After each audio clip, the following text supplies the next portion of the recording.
Goeiedag, ek groet jou in die kosbare naam van Jesus Christus.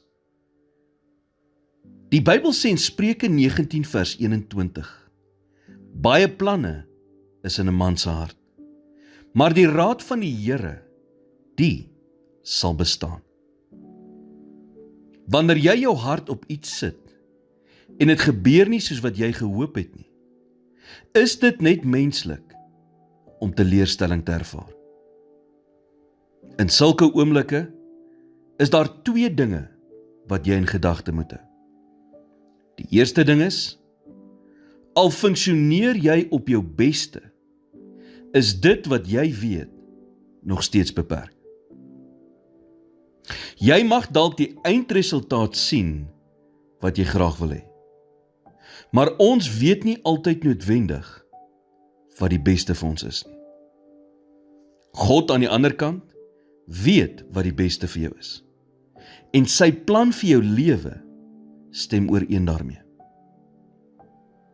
Jesaja 46 vers 10 sê, my raad sal bestaan, en al wat my behaag, sal ek doen.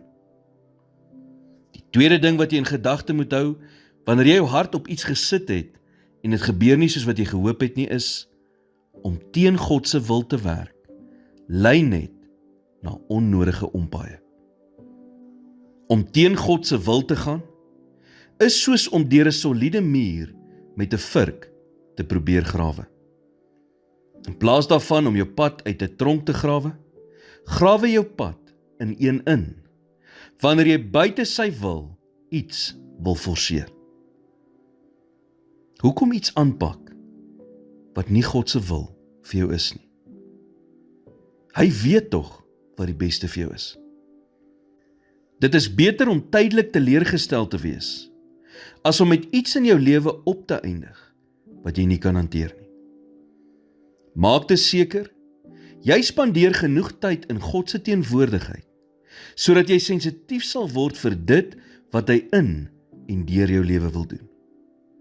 Hy weet wat die beste vir jou is.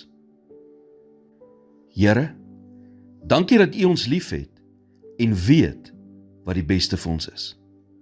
Al is dit wat ons deurgaan op daardie oomblik pynlik.